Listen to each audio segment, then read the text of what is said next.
studio beltway. Former President Trump will be joining me at the top of the next hour, so tune in for that. You can also watch it online on the Salem News Channel or listen online at hughhewitt.com if you can't find it in the radio or you're listening at work. I'm joined now by Noah Rothman, senior writer for National Review. Good morning, Noah. How are you? Good morning. I'm well, Hugh. Good to see you. I got to tell you, I've inflicted on the audience most of last night's chaotic and confusing Kamala Harris town hall on CNN. Did you watch it? I did watch it. Tell us your assessment. She's forging new paths in ways to demonstrate how maladroit she is as a campaigner. We all kind of knew this. This was conventional accepted wisdom when she accepted the nomination. But motivated reasoning compelled everybody to subordinate that understanding to the desire that she meet the moment, that she rise to the moment. She can't rise to the moment. One of David Axelrod's observations after this thing was that town halls as a format are a good moment for you to connect directly with another human being. Look them in the eyes, address their comments, and then you can weave your stump speech into that answer. But initially, you have to respond like a human being. And she can't do it. She just will not do it. She's allergic to drilling down on particulars, so she ends up appearing evasive. At one point, one of the questioners asked her, we in Bucks County or wherever they are in the collar counties, pride authenticity around here. And, you've been a bit of a shapeshifter, I'm paraphrasing. So how do you explain to the satisfaction of me, which is you haven't done so yet, your policy evolutions? And she just launches into this practiced answer. She had practiced canned stump speech answers throughout that town hall, which betrays the whole problem. It undermines the whole point of having a town hall in the first place. This is an opportunity for her to shed a lot of the lizard affect that she has, this reptilian control my oldest grandchild, Noah. My oldest grandchild just was in the school play, and my wife rehearsed her lines with her. And so she went around the house rehearsing her lines and saying her line. If she were in a town hall and just used the lines that she would rehearse, she'd do about as well as Kamala Harris. I mean, we've heard all of those answers before. Do they not know this at Team Harris, that it's like fingernails on a chalkboard? I mean, Hugh, that's a funny analogy, because if she had taken an acting class, if she had done some Meisner exercises and just gone back and forth with her line readings with somebody and tried to mimic the emotional I don't know what that means, Noah. I'm not a theater kid. What? This is Meisner technique. Meisner technique is you say the same thing. You say something that somebody else says. It could be nothing, ham sandwich. But you have to mimic the emotion that you're getting from your partner. You have to respond with the proper emotion that you're getting from your partner. You can say ham sandwich, and then he says ham sandwich, and you say ham sandwich. Like, that is how that works. It demonstrates that you have an emotional connection with the person you're talking with, so that whatever's coming out of your mouth has the proper affect. And she can't do it. If she were to take a Meisner class, she might actually be very effective. But right now, what she sounds like is somebody who's saying pre-programmed lines and speaking over the heads of her audience. She's refusing, trying even not to connect with her audience and speaking to a much broader audience out there that she imagines is receptive to this, to what she's saying. Another weird thing about this town hall. I'm sorry. Go ahead. Tell me another weird thing, because Jake Tapper said at the end of the town hall that included in this audience of undecided, persuadable voters, not just Democrats, not just Republicans, but progressives who are dissatisfied with her campaign because they don't think she's far left enough. And there were a couple of questions in that audience from people with really wide eyes who were very intensely desirous to see Kamala Harris throw Israel under the bus, to expand the Supreme Court, all the stuff that her campaign should be avoiding now. And her campaign walked her into it. They accepted those terms. What on earth are they thinking? This is the opposite of what she needs. It's like they walked their own candidate into a minefield. Well, I got to play for you what you're talking about. The most wide-eyed person is the anti-Israel person. Cut number 18 for Noah, me, and the audience. My question is, as president, what would you do to ensure not another Palestinian dies due to bombs being funded by U.S. tax dollars? Stop. So, Noah, how do you like that for a question? I don't like it for a question, which is why I, if I were given it, would reject the premise. This is not hard for Kamala Harris to do at this stage. She does not need to appease far left radical progressives.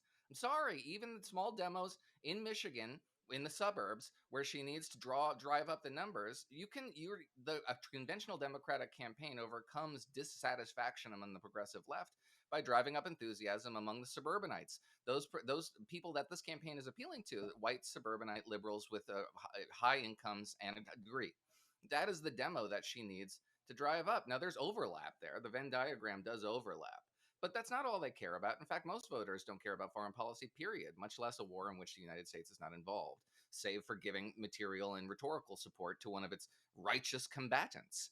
It's not going to be a deciding issue for anybody save a really narrow sliver of college educated activist types like that woman, who, by the way, would swallow her pride and cast a ballot for Kamala Harris because she doesn't like the alternative more. You can bank Yeah. those votes, and this campaign just won't do it. They're too nervous about it. Maybe their data is telling them that they can't afford to rest on their laurels, but I doubt it because the data is all going in the wrong direction everywhere. Do you think maybe the data is telling them that you've lost and try and make it as less of a blowout as possible? I don't want to be optimistic. Yeah. I was optimistic in 2012 and I was wrong. I was pessimistic in 2016 and I was wrong. So I'm trying to stay emotionally neutral. I've already voted for Trump and Vance, and Dwayne thinks the numbers can't be surmounted at this point.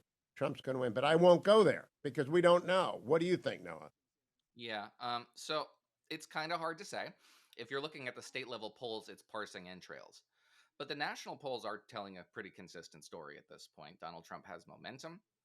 His vote share is rising, whereas Kamala Harris's is stable. And that momentum is a lagging indicator, right? The polling is telling us what people were telling pollsters when they were in the field, which could be a week ago. And momentum doesn't seem to be stalling for Donald Trump. You have to assume then that it's continuing. And that momentum is coming at precisely the right time. And you have to say to yourself, okay, well, do Republicans still have any advantage in the Electoral College? Because you have to say that if Democrats are underperforming the national polls, then they're underperforming the popular vote, and Republicans usually outperform in the Electoral College relative to their popular vote totals. And if past performance is indicative of future results, you can say that Kamala Harris has a superior ground operation. I think she does. I don't think that's a controversial thing to say, that Democrats are going to do better at getting out their vote on Election Day than Republicans do. It's a well-oiled machine. But that only overcomes a disadvantage among voters if there's enough voters in the available universe of voters to drive out to the polls to get your vote over the 50+1 margin or 49.5, whatever it happens to be. And the polling is telling us that the voters just may not be there. There just may not be enough of those voters. This was always the problem if you're relying on a college-educated base of voters, that most people in this country do not have college degrees. Just numerically, raw numbers. There is not enough of them. You need to expand that base.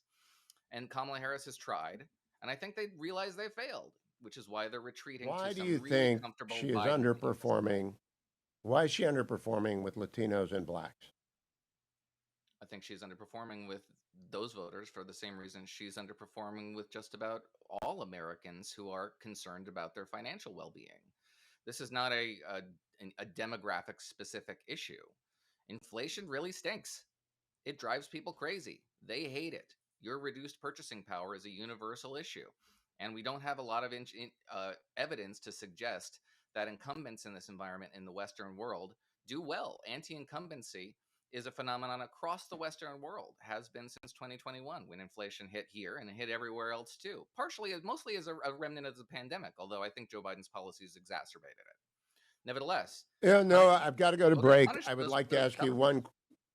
I would like to ask you one question. We can start now, which is whether or not, I don't know if they'll do this in the exit polling, the lack of her candor about President Biden's condition has hurt her. Do you think that has mattered? And we'll continue after the break, so just get started now.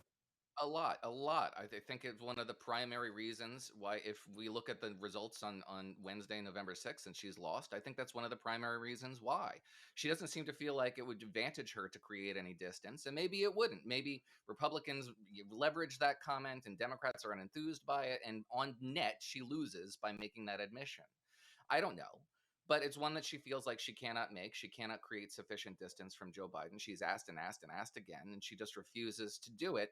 And Joe Biden's legacy is absolute baggage. And he's out there stumbling wandering around the stage, not knowing where he is, ratifying Republican talking points by saying we got to put him in jail.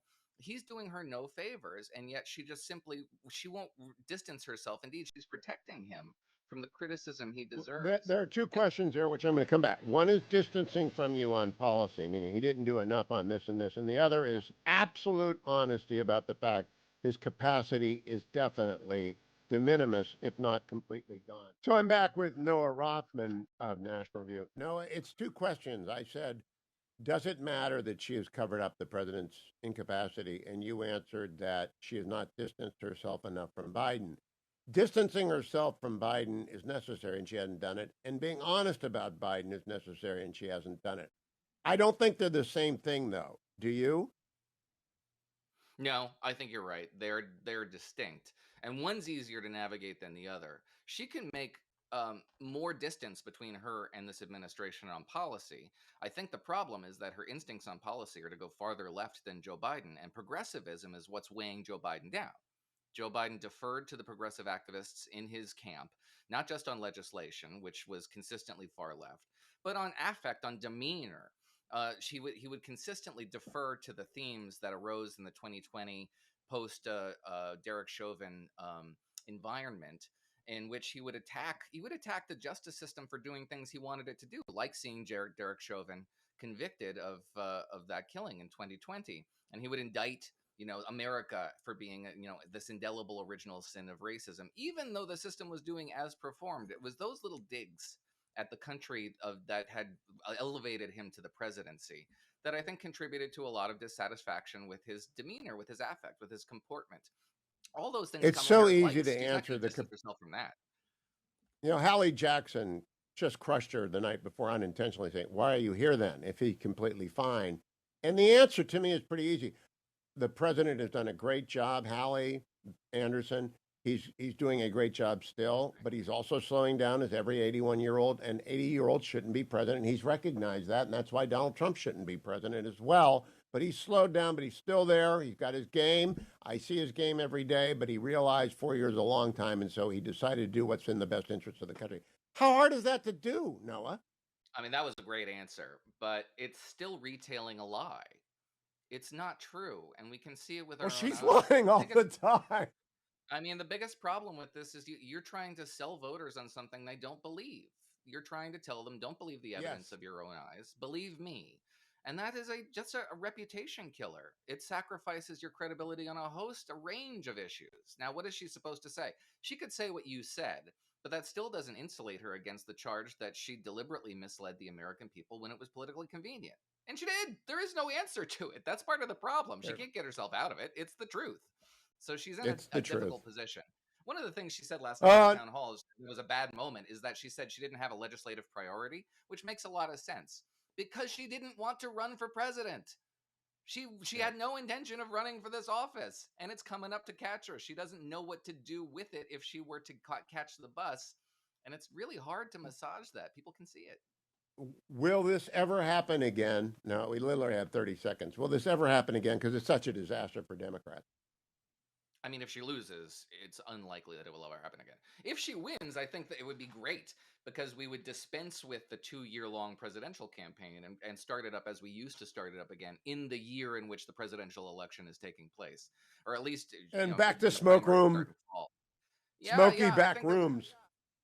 and I think that's an act of political hygiene. That's part of the problem is Democrats are going to look at getting rid of Joe Biden and say, well, maybe we shouldn't have done that at all. No, Democrats never let anybody talk you out of this elementary act of political hygiene that you performed. Joe Biden cannot perform in the job that he is in.